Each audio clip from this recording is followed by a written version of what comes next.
নমস্কার। আধ্যাত্মিকতায় সৌভাগ্য ও সমৃদ্ধিতে আপনাদের আরো আরেকবার স্বাগত জানাই।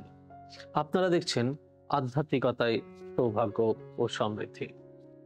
সৌভাগ্য ও সমৃদ্ধি এমন একটি চ্যানেল, যে চ্যানেলটি আমাদের কৃষ্টি, আমাদের সনাতন ধর্ম এবং বাংলা তথা ভারতবর্ষের মন্দির নিয়ে এবং তার ইতিহাস নিয়ে আমরা আপনাদের সামনে উপস্থিত হওয়ার চেষ্টা করি।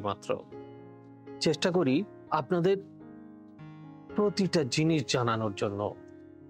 তাই আজকে এসেছি স্বয়ং সেই টানে, মায়ের টানে এসেছি আমরা মুক্তকেশী কালী মন্দিরে, তা আবার আড়িয়াদহে।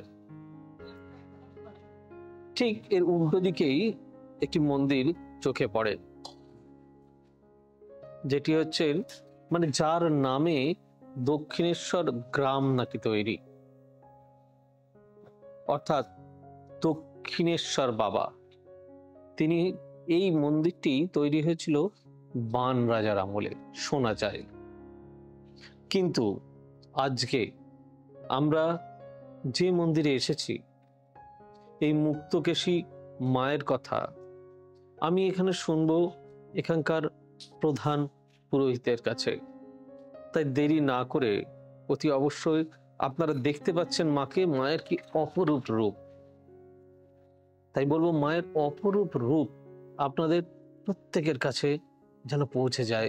মায়ের আশীষ, মায়ের আশীর্বাদ যেন আপনাদেরকে ছুঁয়ে যায়, আপনারা রোগ মুক্ত হন, আপনারা জীবনে উন্নতি করুন মায়ের কৃপায়।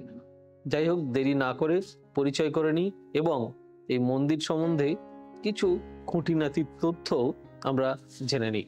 নমস্কার দাদা, স্বাগত আপনাকে সৌভাগ্য সমৃদ্ধি এবং আমাদের আরো দুটি চ্যানেলের এটা প্রয়াস, আমাদের সৌভাগ্য সমৃদ্ধি প্রণাম টিভি ভারত এবং আমাদের আরো আরেকটি চ্যানেল আছে, সেই চ্যানেলটির নাম হচ্ছে জয়িত্রী টিভি।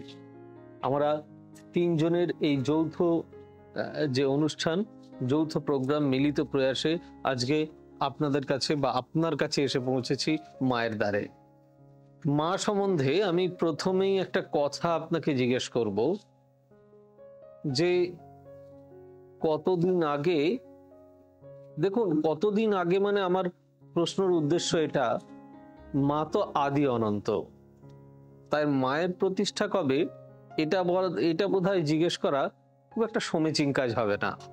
তাই আপনি যা জানেন তার ইতিহাস কবে থেকে, আপনার পূর্বপুরুষরা, আপনি কিভাবে এলেন, এই সমস্ত কিছু যদি একটু আমাদের দর্শকবৃন্দদেরকে জানান।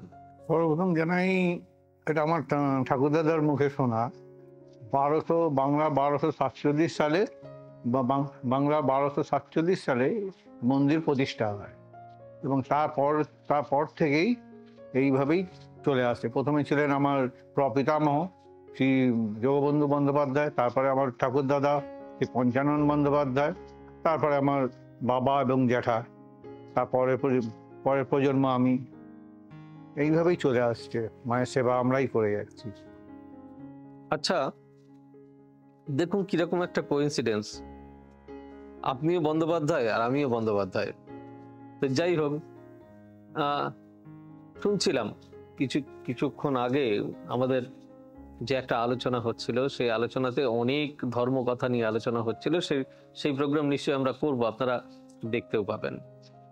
এই মন্দিরের ইতিহাস বা কিছু কাহিনী যদি আপনি দর্শকবৃন্দদের একটু তুলে ধরেন। এই আমাদের মন্দিরের মাহাত্ম্য বিশাল। এখানে এই মন্দিরেই উপরেই এখানকার গ্রামবাসীদের অটুট বিশ্বাস, তারা এখানে আসেন জ্বালা যন্ত্রণা, রোগ ভোগ যা কিছু হোক না কেন আমাদের এই মন্দিরে আসেন। এবং আমাদের মন্দিরে একটা জিনিস আছে, যে প্রতি শনিবার এবং মঙ্গলবার এখানে খাড়া ধোয়ার জল পাওয়া যায়। এবং আর একদিন হয়, সেটা হচ্ছে অমাবস্যার দিন। সেই খাড়া ধোয়া জল ধন্বন্তরী হিসেবে কাজ করে। সেটা আপনি ধরুন গাছে দিলেন, ফল হচ্ছে না, গাছে ফল পড়ে যাচ্ছে, সেখানে ছেটান, আপনি ফল পাবেন। এমনি রোগ ভোগ হয়েছে, গায়ে হাতে বুলিয়ে দিন, সেখানে মায়ের আশীর্বাদ পাবেন এবং তিনি সুস্থ হয়ে যাবেন। আমাদের মন্দিরে এতটাই এখানকার গ্রামবাসী এতটাই বিশ্বাস আমাদের মন্দিরের প্রতি, মা মুক্তকেশীর প্রতি।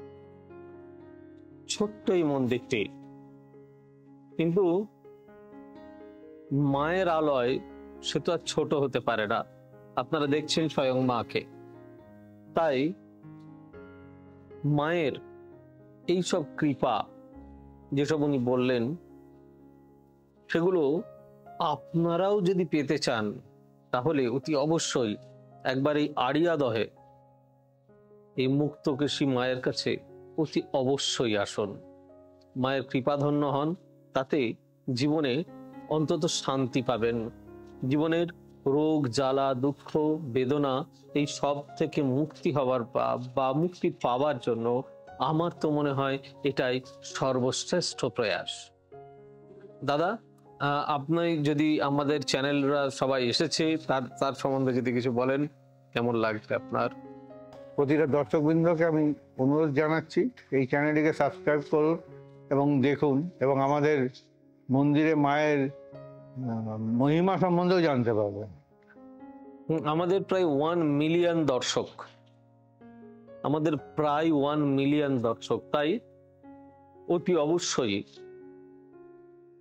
আপনারা যদি এই চ্যানেলটি লাইক শেয়ার কমেন্ট এবং সাবস্ক্রাইব করেন, তাহলে প্রত্যেকের কাছে মায়ের বাণী পৌঁছে যাবে, মায়ের অদৃশ্য কথা পৌঁছে যাবে, মায়ের স্থান পৌঁছে যাবে। জানেন তো, স্বয়ং শ্রী শ্রী ঠাকুর রামকৃষ্ণদেব এই মন্দিরে আসতেন মাকে প্রণাম করতে। শোনা যায় এই মূর্তি, আজকে যে মায়ের মূর্তি দেখছেন, এখন তো মন্দির সংস্কার করার পর আজকে এই রূপ দেখছেন, কিন্তু বাস্তবিক স্বয়ং মা ভবতারিণী অর্থাৎ যিনি দক্ষিণেশ্বরের প্রতিষ্ঠাত্রী, তারও 8 বছর আগে এই মন্দির, এই মায়ের মূর্তি তৈরি হয়, সেই বিগ্রহ গলিয়ে তার এই নতুন রূপ। তাই কত পুরনো এটা আপনারা ভেবে দেখুন।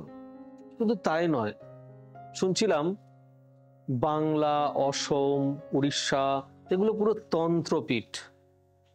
তাই তো যদি আমি পর নাম নিই, তাহলে আপনারাও দেখবেন যে ওরে বাবা, সত্যিই তো এক কি আশ্চর্য জিনিস। আমি পর কিছু যদি নাম নিই, যেরকম শ্রী শ্রী ঠাকুর রামকৃষ্ণদেব, শ্রী শ্রী প্রভু চৈতন্যদেব, চৈতন্য মহাপ্রভু, বামা খ্যাপা, লোকনাথ বাবা, যাদেরই নাম করলাম, এরা কিন্তু প্রত্যেকেই অনেক বড় তান্ত্রিক ছিলেন। এবং এটা আমার ব্যক্তিগত রিসার্চ, সেটা হচ্ছে যারা আসল তান্ত্রিক তারা কখনো মানুষের ক্ষতি চান না। এবং শুধু তাই নয়, এদের বংশধরও কিন্তু নেই। তাই আবারও বলছি, মায়ের কৃপা লাভ করতে হলে আপনারা অতি অবশ্যই এই চ্যানেলটি দেখুন এবং মায়ের কৃপা ধন্য হন। সবাই আসুন এখানে। আপনাদের এখানে সব থেকে বড় উৎসব কবে হয়? আমাদের এখানে 3টে কালী পুজো হয়। আচ্ছা, যেমন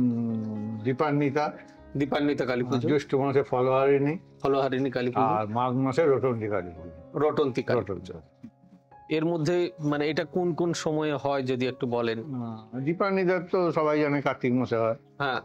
জ্যৈষ্ঠ মাসে হয় ফলহারিণী, আর মাঘ মাসে হয় রটন্তী। এখানে কি খুব বড় হোম যজ্ঞ সবকিছু হয়? তারপরে আপনার এরপরে কালী পুজোর পরে আমাদের এখানে অন্নকূট হয় বিশাল ভাবে। বাহ, মানে সবাই মায়ের প্রসাদ, সবাই মায়ের প্রসাদ পায়, অন্ন ঘটায়। আপনাকে অশেষ ধন্যবাদ। মায়ের কৃপা প্রত্যেকের উপর বর্ষাক এবং আপনিও সুস্থ শরীরে সুন্দরভাবে আরো দীর্ঘায়ু লাভ করুন, এই ঈশ্বরের কাছে কামনা করি। অনেক ধন্যবাদ, নমস্কার। এবার থেকে সব্যসাচী ব্যানার্জিকে পাওয়া আরো সহজ। আপনারা অনলাইন বুকিং করতে পারেন একটা সুন্দর নাম্বার দিয়ে, 9734454545। আপনারা পাবেন ফেসবুক, ইউটিউব এবং ইনস্টাগ্রামে। আপনাদের চোখ থাকুক সৌভাগ্য ও সমৃদ্ধিতে। চোখ রাখতে পারেন আমার ওয়েবসাইটে www.astrosavysachi.com।